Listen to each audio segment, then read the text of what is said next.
Et là, on est en Galates 3, verset 23. And we're in Galatians 3, verse 23. On s'était arrêté la semaine dernière au verset 22. On va faire de verset 23 jusqu'à Galates 4, verset 7.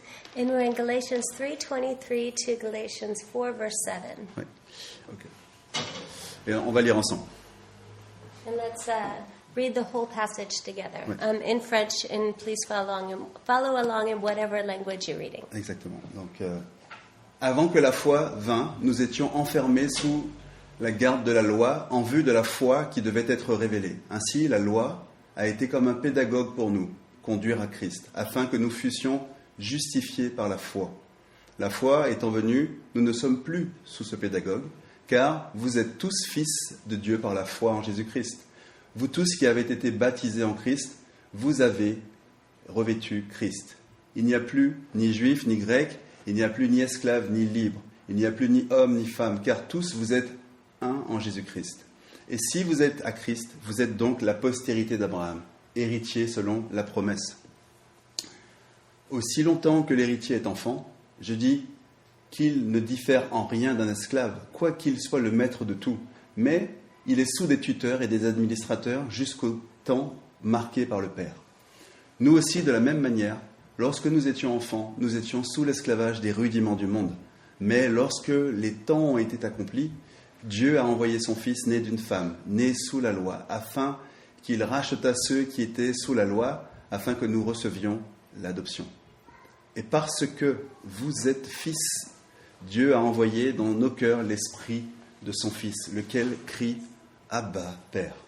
Ainsi, tu n'es plus esclave, mais fils. Et si tu es fils, tu es aussi héritier par la grâce de Dieu. La parole du Seigneur. Alors, pour rester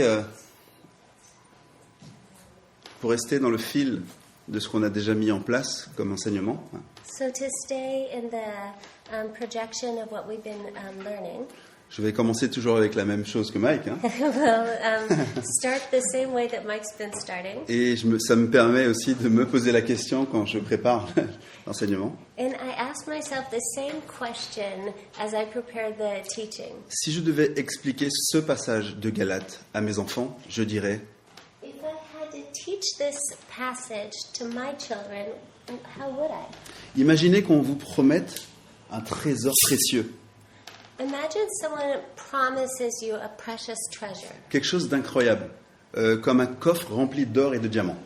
like a pirate's chest that's filled with diamonds and gold. Mais on vous dise que c'est pas encore le moment que vous le preniez. But then they tell you, what? It's there, but it's not yet time for you to take it. C'est ce que nous montre le texte. Mais la bonne nouvelle, c'est qu'il nous montre aussi que, ça y est, à un moment donné, le trésor nous est donné quand même.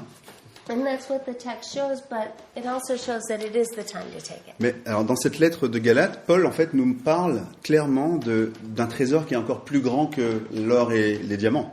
And Paul shows us in this text that the treasure is so much greater than gold and diamonds. La grâce de Dieu et notre adoption comme ses propres enfants, en fait. And adoption is like being taken in like your own children. Voilà. Et qui ne donne pas tout pour ses enfants?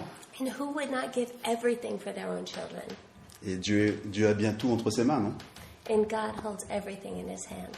Alors, avant la venue de Christ, So before the coming of Christ, la loi, elle agissait plutôt comme un tuteur, un guide, the law was like a tutor, like a guide. un genre de protecteur qui guidait le peuple et qui en même temps lui montrait la sainteté de Dieu, en fait. That showed and guided the people the holiness of God. Mais la loi nous montrait aussi notre incapacité à atteindre cette sainteté par nos propres forces. But it also showed holiness, we tried to attain holiness by our own strength. Posez-vous la question, qui n'a jamais convoité quoi que ce soit? Qui n'a jamais volé quoi que ce soit? Qui n'a jamais menti? So who never stole something? Who never wanted something that they shouldn't have? So who never lied? Donc si vous avez mis une seule croix dans une de ces réponses, eh ben, c'est que vous êtes aussi concerné. So if you never put a check on one of those things, you're concerned. Mais Dieu, dans son amour fidèle, comme on a vu la semaine dernière, il a envoyé Jésus-Christ pour accomplir une merveilleuse promesse.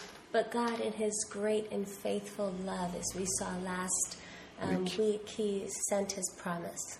Voilà, il a envoyé Jésus-Christ pour accomplir cette promesse. He sent Jesus Christ to accomplish His promise. Et en Jésus-Christ, en fait, on n'est pas simplement protégé par des règles, comme c'est le cas dans la loi. And in Jesus Christ, we aren't just accomplishing rules, as it says. Ouais, on n'est pas juste protégé par des règles, mais on est adopté. We aren't just, we're adopted Voilà, comme des enfants et héritiers du royaume. as children, are heirs of the kingdom. Et donc ce passage, en fait, nous montre que Dieu regarde au-delà de nos apparences And God sees beyond appearances, et au-delà de nos différences extérieures, des choses que nos yeux voient. beyond exterior appearances. That's what God sees. Et donc, en fait, ce qui compte pour Dieu, c'est votre cœur. And what counts for God is our hearts. Et le fait qu'on lui appartienne, qu'on soit à ses côtés, en fait. And the fact that we belong to Him, that we are by His side. Et c'est ce qu'on va explorer en 3 étapes aujourd'hui. And that's what we'll look at in 3 parts today. Voilà, la première, c'est la loi And the first is the law. comme un guide pour préparer notre cœur à la grâce. The law is a guide to prepare our hearts for grace. Et le deuxième point, c'est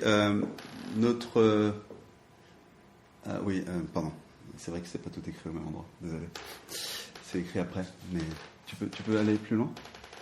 Un peu plus loin? Encore? Un peu plus loin. Merci. Donc, notre nouvelle identité en Christ, And the second is our new identity in Christ, qui nous unit en une seule famille, l'Église, et au-delà de toutes les différences. which unites us in one family, which is the church, which is beyond any type of difference. Voilà. Et la troisième, il faut que tu ailles un peu plus loin encore, And the third c'est la transformation de notre relation avec Dieu. is the transformation of our relationship with God, Quand on est passé de l'esclavage du péché à la liberté en tant qu'enfant et héritier. which from slavery, from sin to freedom as children and heirs of God. Alors démarrons par la loi, un guide pour préparer à la grâce. So let's start with. Could you repeat that? I'm sorry. Un guide pour nous préparer à la grâce. A guide to prepare us for grace. Et donc dans les premiers passages, dans les premiers versets de Galates 3, vers 23 à 25, And so in the first verses in Galatians 3, 23 to 25, voilà, on voit que avant que Christ ne vienne, la loi, elle avait cet objectif de nous faire comprendre à quel point Dieu est saint et parfait et combien nous, on est loin de cette image de perfection. we see how God is holy and perfect and how far we are from that perfection. Et la loi, en fait, posait des règles pour que le peuple ait un cadre. And we see that the law provided a frame. Mais c'est pas la loi qui va changer les cœurs, on est d'accord. But it's not the law that changes hearts. Et c'est la même chose pour la loi de Dieu. Elle ne transformait pas les cœurs des gens et elle n'offrait pas la vie éternelle non plus. And we see that it doesn't provide eternal life either. Et donc, c'était très limité quand même. It's very limited. Alors, Paul explique dans Romains 3, verset 20, And we see, as Paul explains in Romans 3, verse 20, que nul ne peut être justifié devant Dieu par les œuvres de la loi, puisque c'est par la loi que vient la connaissance du péché. it says, "Therefore, by the deeds of the law, no flesh will be justified in his sight, for by the law is knowledge of sin." Et en fait, on voit que la loi, elle agit plutôt comme un miroir, en fait, qui nous montre ce qui ne va pas chez nous, nos faiblesses, nos faiblesses. And so we see that the law is sort of a mirror which shows us our weaknesses, Mais elle ne peut pas nous changer. but it can't change us. Elle est là pour nous guider, donc c'est ce que Paul dit dans le message, It's there to guide us, pour nous encadrer et nous montrer nos limites. to frame us, and to show us our limits. Regardez bien dans Galates 3, verset 24, And if we look at Galatians 3, verse 24, La loi a été notre surveillant, notre tuteur pour nous conduire à Christ. It says, therefore, the law was our tutor to bring us to Christ. En fait, elle nous montrait qu'on avait un besoin d'un sauveur And it shows us that we need a Savior, qui justement pouvait aller jusqu'à nous transformer. which can lead us to transform us. Et j'aime bien cette histoire du fils prodigue, vous savez. And I love the story of the prodigal son. C'est ce fils qui était parti très loin de sa famille, de son père, pour vivre sa propre vie comme il l'entendait. And the son that went so far from his father to live the life that he wanted to live. Et il a fini par tout perdre. Et il a pris conscience de sa faute à un moment donné. And he ended up losing everything, and he recognized his error. Imaginez dans quel état il était quand il devait revenir vers sa famille. But imagine the state he was in when he went back to his family. Il était tellement mal qu'il avait même décidé de revenir dans un état de serviteur juste pour servir et aller nourrir les cochons. And he was in such a terrible state that he thought, I'll just go back to be a servant, to feed the pigs. Mais à sa grande surprise, son père l'a accueilli à bras ouverts, avec de la joie, de l'amour. Il a même fait une fête. But to his surprise, his father had his arms open wide, and he had a big party. Et il n'a pas eu la fête parce qu'il a mérité d'avoir la fête. And he did not have this great feast because his son deserved the feast. Juste parce que c'est son fils. But it was uniquely because he was his son. En fait, de la même manière, la loi nous montre nos faiblesses, mais nous montre aussi que l'amour de Dieu peut vraiment nous libérer et nous faire venir en tant que fils. And the law shows us our weakness, but also that we are sons. Et pour nous, en fait, aujourd'hui, si on se pose la question, combien d'entre nous ont encore l'impression de devoir mériter l'amour de Dieu par des actions qu'on fait au quotidien? And if we look at this and we say, how many of us have earned the love of God through our actions? Et ça, c'est le risque de suivre uniquement la loi, parce que ça nous montre effectivement les choses en apparence. And that's the risk we take when we follow the law, because then we end up doing things just for the appearance of doing them. Et c'est vrai que Jésus l'a rappelé dans Matthieu 5, verset 20. And Jesus reminds us in Matthew 5, verse 20, Suivre la loi, c'est bien. C'est ce que faisaient les pharisiens d'ailleurs. because following the law is good, is what the Pharisees did. Et tous les pharisiens étaient aux yeux de la loi irréprochables. And the Pharisees, before the law, they were irreproachable. Alors c'est pour ça que Jésus a dû dire cette phrase. And that's why Jesus had to say this phrase. Si votre justice ne dépasse pas celle des scribes et des pharisiens, vous n'entrerez pas dans le royaume des cieux. For I say unto you that unless your righteousness exceeds the righteousness of the scribes and Pharisees, you will by no means enter the kingdom of heaven. Et en fait, les pharisiens, ils obéissaient à la loi d'une manière où on voyait surtout leurs actions. En fait, c'était l'extérieur pour que les yeux des autres voient ce qu'ils faisaient. And the Pharisees followed the law in such a way so that everyone could see their actions. Et Jésus a dû condamner ça pour dire que si vous n'êtes pas mieux que ça, vous ne pouvez pas accéder au royaume. And Jesus had to condemn that and saying, if you're not better than that, you cannot go to heaven. Donc on voit bien les limites de la loi. And that's the limit of the law. Parce que Christ veut qu'on vienne avec notre cœur. Because Christ wants us to come with our heart. Une vraie transformation qui va dépasser les apparences et qui va nous rendre vraiment libres en fait.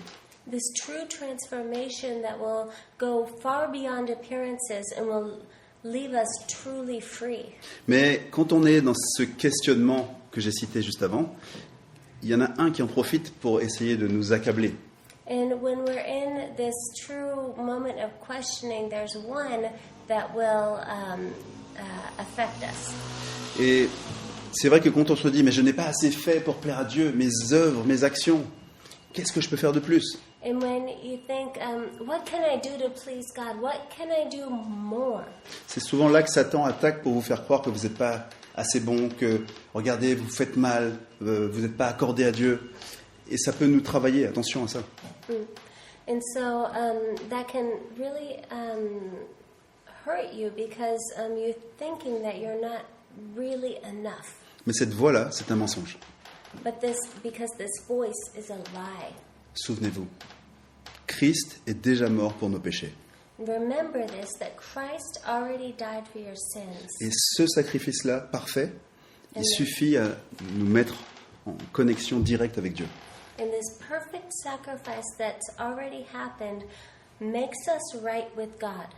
Et c'est pas que Dieu nous demande de la pénitence, comme dans certains courants religieux autres qui disent « Oh oui, tu as fait une mauvaise action, eh ben, fais 5 bonnes actions et ce sera compensé, tu vas équilibrer la balance. » And it's not like in other religions where, you do a bad action, so you must do 5 good actions in order to make the scale well balanced. Et on voit bien que ça, c'est aussi une manière de faire plaisir aux yeux, à ce que nos yeux voient.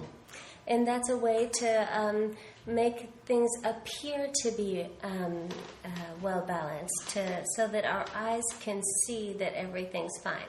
Donc, Dieu qui s'intéresse à vous et qui s'intéresse à votre cœur, lui, il attend une repentance du cœur et non pas une pénitence des actions. And so God, He's interested in your heart. He's interested that your heart would be repentant and not that you would be penitent. Passons maintenant à la deuxième partie sur l'unité et l'identité en Christ. Donc les chapitres 26 à 29, les versets 26 à 29, Galates 3. So now let's look at Galatians 3:26 to 29 as we look at our identity in Christ. Vous êtes tous fils de Dieu par la foi en Jésus-Christ. En effet, vous tous qui avez été baptisés en Christ, vous êtes revêtus de Christ. Il n'y a plus ni juif ni non-juif. Il n'y a plus ni esclave ni libre. Il n'y a plus ni homme ni femme, car vous êtes tous un en Jésus-Christ. Si vous appartenez à Christ, vous êtes donc la descendance d'Abraham et vous êtes héritiers conformément à la promesse. Alors, cette partie, elle fait beaucoup polémique quand même dans certains courants religieux. So this part of scriptures causes a lot of issue in certain currents of the Christian world. Je ne vais pas rentrer dans tous les conflits qui existent autour de cette partie-là. And I'm not going to enter into all the conflict. Mais on va surtout voir finalement l'angle. Alors je vais vous présenter l'angle que moi j'ai reçu par rapport à cette préparation. But I'm going to look into what I received when I was preparing this study. Donc en Jésus-Christ, quand on vient à Jésus, on reçoit une nouvelle identité. When we come to Christ, we receive a new identity. Qui va dépasser toutes les distinctions humaines. Quand on dit distinction, c'est juif, pas juif, homme, femme, petit, grand, noir, blanc, etc. When we come to Christ, we have a new identity which is greater than any other identity which we have, which is Jew, non-Jew, man, woman, white, black, anything else. Our identity in Christ is greater than that. Et même dans cette partie qu'on étudie là, on voit que Dieu est toujours le même. Donc Dieu s'intéresse toujours au cœur. And when we look at this part, we see that God is all the same, and He is interested in our hearts. Et ce qui compte pour Dieu, c'est justement notre cœur et notre appartenance à sa famille, en fait. And we see that God cares about our hearts, and He cares about the family. Et ce que nous révèle cette partie du passage, c'est que par la foi, nous devenons fils de Dieu, unis dans une seule famille, qui est l'Église. And we see in this part that we become sons of God, united in the church. Et ce passage précis, notamment, qui dit « Il n'y a plus ni juif, ni grec, ni esclave, ni homme libre, ni homme, ni femme », ce verset a suscité effectivement des débats et des divisions dans l'Église. And especially at verse 28, which says, "There's neither Jew nor Greek, neither slave nor free, neither male nor female, for you are all one in Christ Jesus." This verse has caused so much conflict in the church. Alors pourquoi les conflits? Why? Parce que certains comprennent ce passage-là d'une façon humaine. Because people see this in a human way. Et pas à la manière de Dieu. Not in God's way. Et en fait, si on le comprend de la manière humaine, on s'arrête aux choses visibles. And so, if we see it in a human way, then we stop with the visible. Alors, Paul ne dit pas que ces différences-là n'existent plus, hein, And so Paul's not saying these things don't exist anymore, mais que ces différences, ces distinctions-là ne changent pas, en fait, elles ne vont pas définir notre valeur aux yeux de Dieu. but that these things don't define our value in God's eyes. Alors, à l'époque de Paul, In Paul's time, ce type de message-là était quand même assez révolutionnaire, this type of perspective was absolutely revolutionary parce que c'était une société qui était divisée par ethnie. because it was a society that was divided by ethnicity, Par statut social, par genre, etc. by social status, by gender. Alors il y avait les juifs et les grecs, les libres et les esclaves, les hommes et les femmes avaient chacun des droits et des rôles qui étaient définis.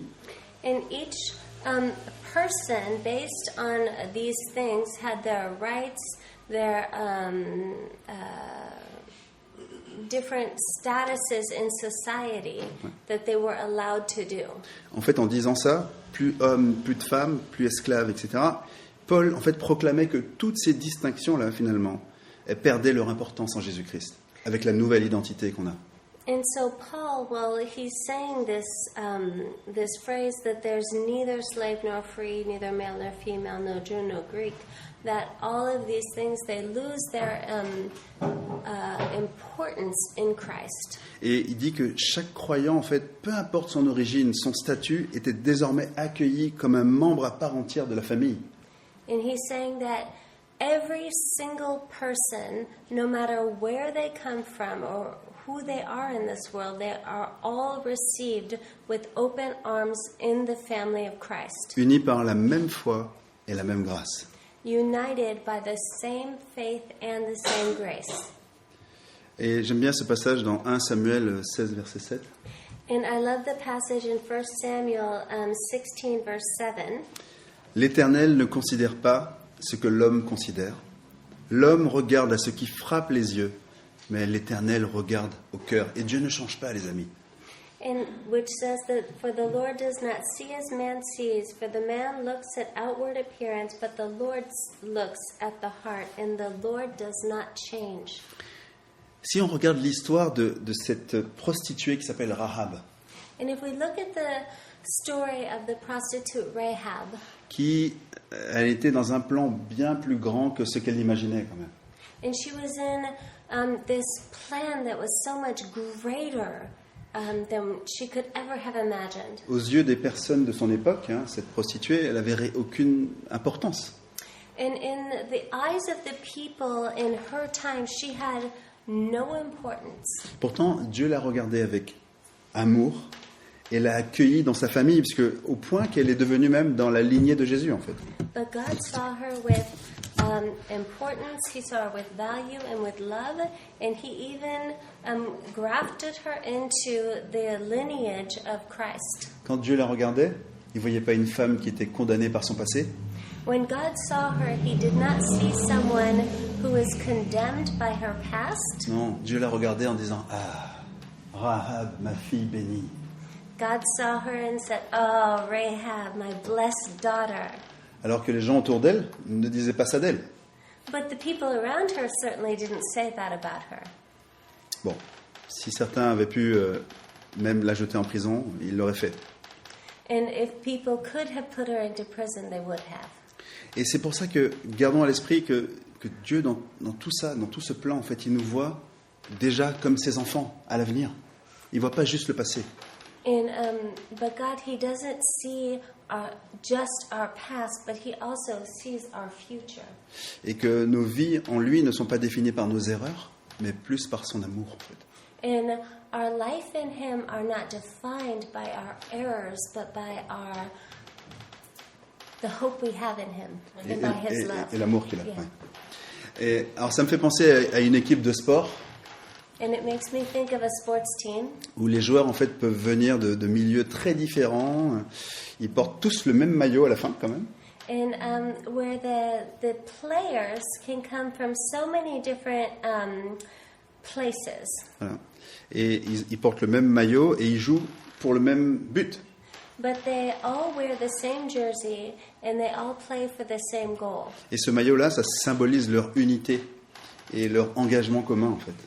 And their jersey symbolizes their commitment and their common goal. Alors l'image, c'est qu'en Jésus-Christ, c'est comme si nous portions tous le maillot de la grâce. And imagine we're all wearing the same jersey of grace. Et ça dépasse en fait tout ce qui pourrait nous séparer, justement. And it is greater than anything that could separate us. Alors c'est vrai que je vous invite à vous poser la question. And so I invite you to ask the question.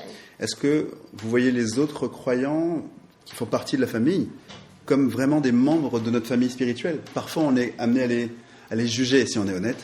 How do we see other members of our spiritual family, or are we judging them? Est-ce qu'il y a des préjugés ou des barrières personnelles qui nous empêchent de voir les autres comme Dieu les voit?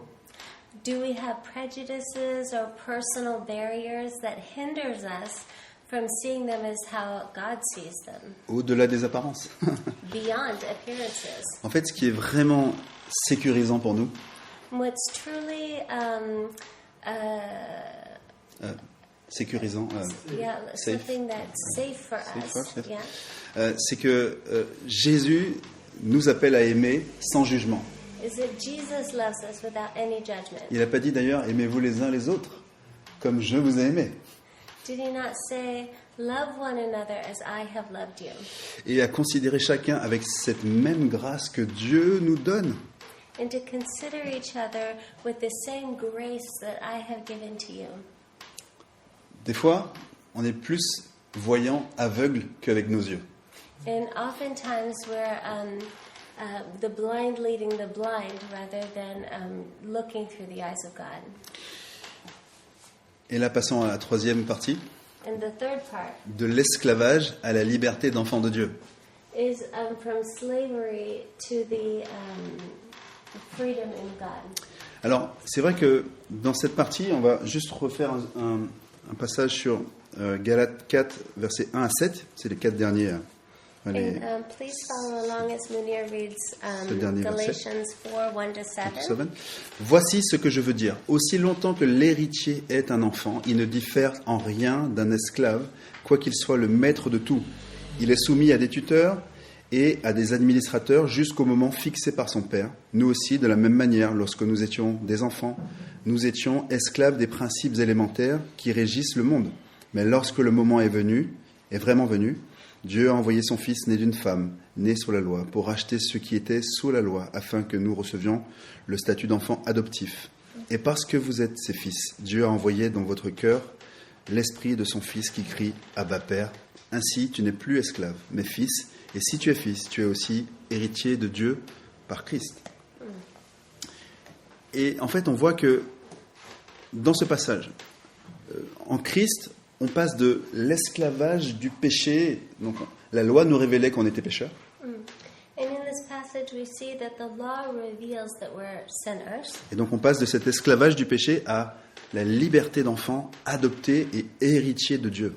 And we make this transition from slave to sin to freedom in Christ. C'est pas juste un changement de statut où on a eu un visa. And it's not just some transaction where we get a visa. C'est une transformation profonde qui nous offre une relation intime et en continu avec Dieu.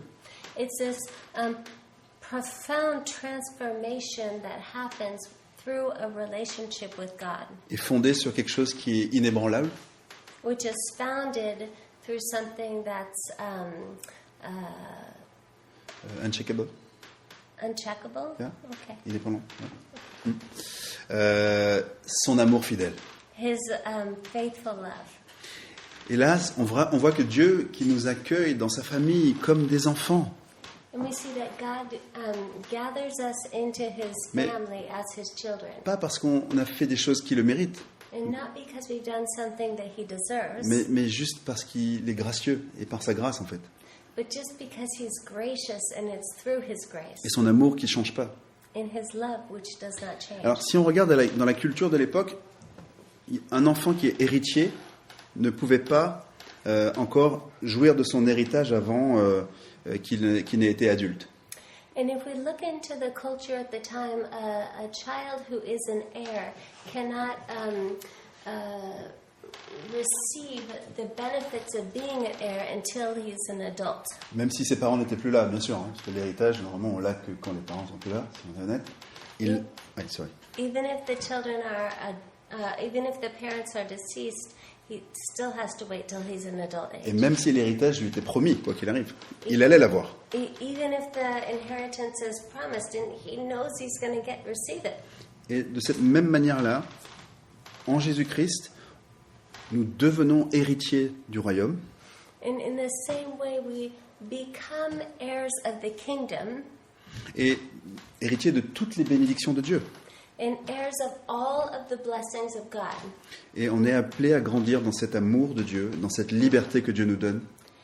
And we're called to grow in this love of God and in the freedom that He gives us. Et là, ce changement s'opère. Dieu, c'est plus juste le maître à qui on essaye de plaire, mais c'est le Père qu'on veut honorer. And God becomes to us personally, not just a master that we're trying to please, but a father that we desire to honor.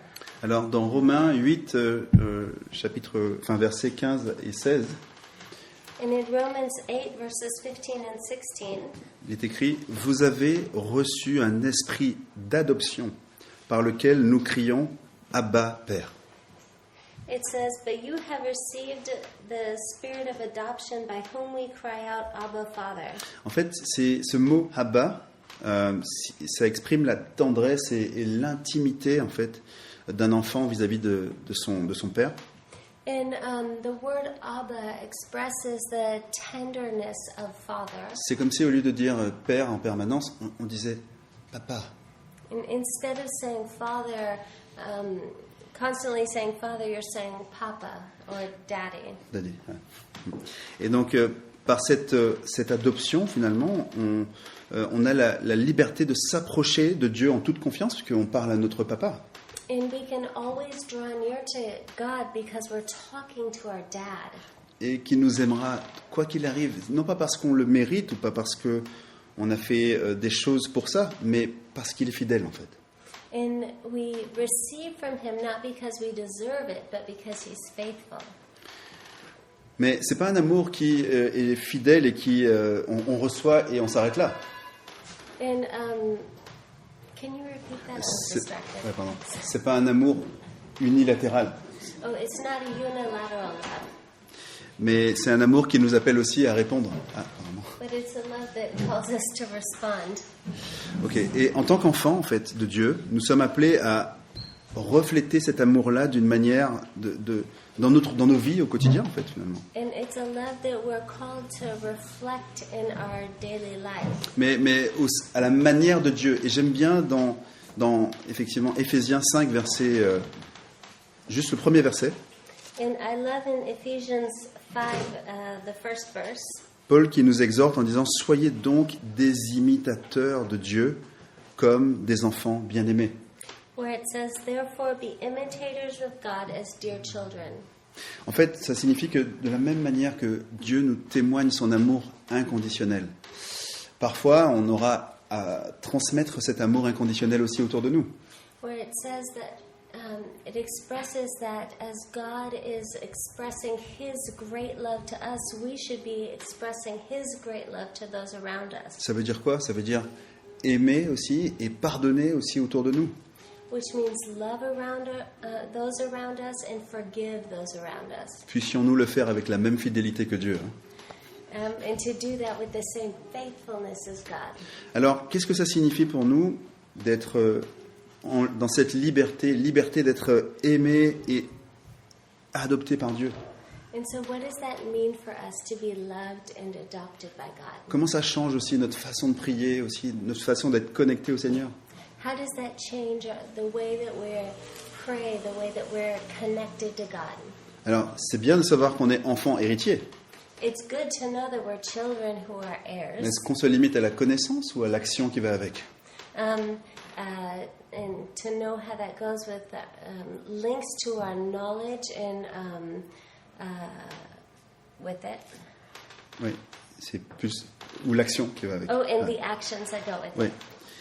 Alors, lorsqu'on vit en tant qu'héritier, effectivement, on est libre d'aimer, de pardonner, d'agir, toujours avec la même fidélité que notre papa. Ah, sorry. Excuse-moi. Lorsqu'on vit en tant qu'héritier, And as we live as heirs, héritier de la grâce, hein, and heirs of grace, nous sommes libres d'aimer, de pardonner et d'agir we're free to Aimer. live, to love, and act avec la même fidélité que notre papa. with the same faithfulness as our Father. Et au lieu de vivre dans la peur de l'échec ou le besoin constant, la peur de l'échec, déjà. Instead of living with this constant fear of failure, Voilà, et le besoin constant de faire plus pour essayer de nous faire remarquer de Dieu. Dieu vous a déjà remarqué. and with this constant need to have God notice us, because of all of our constant striving, know that God has already seen you Puisqu'il vous a choisi. because He chose you. Il vous a déjà remarqué. His gaze is upon you Avant même qu'on ait été conçu. Hein. before we were even born. Donc on peut grandir avec cette assurance de son amour qui est, quoi qu'il arrive, fidèle, And so we can be assured of His faithful love, en sachant qu'on est choisi, accepté et aimé, knowing that we're chosen, we're accepted, we're loved, et en sécurité dans les bras d'un Père qui nous protège. in security in the arms of our Father who protects us. Alors, en conclusion, finalement, de tout ça, And so, in conclusion, finalement, ce passage dans Galates nous révèle encore une fois l'amour fidèle de Dieu. this passage reveals to us the faithful love of God. On voyait qu'avant Jésus, la loi agissait comme un tuteur qui nous guidait, Before Jesus, the law showed us a tutor that guided us. parce qu'il y a un temps pour chaque chose, un temps pour chaque chose. Because there's a time for all things. Si on est honnête, And if we're honest, même nous en tant que parents de famille, even we as parents in our families, ne sommes-nous pas aussi des tuteurs le temps que nos enfants grandissent et puissent eux-mêmes se connecter à Dieu en direct? are we not tutors to our children and then they connect to God? C'est pas un mauvais rôle hein, d'être tuteur. It's not a bad role to be a tutor. Et on voit bien que cette posture finalement de la loi ne pouvait pas nous transformer. Et heureusement que Jésus en fait a fait tout ce qu'il a fait pour qu'on soit changé. And Jesus did all that He did so that we could be changed. Merci à Dieu d'avoir donné cette loi pour nous montrer qu'on était limité. And so we thank God for giving us this law to show us how limited we are. Et merci à Dieu de nous regarder au cœur. And I thank God to that He sees our hearts Et merci pour son amour inconditionnel. and for His unconditional love. Alors je vais juste conclure par une dernière citation de Martin Lloyd-Jones And so I'd like to conclude with a quote from Dr. Martin Lloyd-Jones. qui dit « L'adoption par Dieu signifie que nous avons une sécurité éternelle. Which says, adoption by God signifies that we have eternal security. Cet amour est inébranlable car il ne repose pas sur ce que nous faisons ou ne faisons pas, And what's inébranlable again? Uncheckable? Uncheckable, yeah. Okay. So this love is uncheckable because it does not rest upon what we can or cannot do, mais uniquement sur la fidélité de Dieu. but uniquely upon the faithfulness of God. Rien ne peut altérer cet amour Nothing can change this love. et c'est une grâce pure qui nous invite à vivre pleinement notre identité d'enfant de Dieu. It's pure grace. It's a pure grace that invites us to live fully, to fully live our identity as children of God. Et donc pour terminer, donc c'est vrai que c'est pas par crainte ou par effort qu'on s'approche de Dieu, And so it's not by fear or by effort that we draw near to God, mais avec l'assurance d'un amour qui ne va jamais changer. but by full assurance of love that we can be changed. Prions.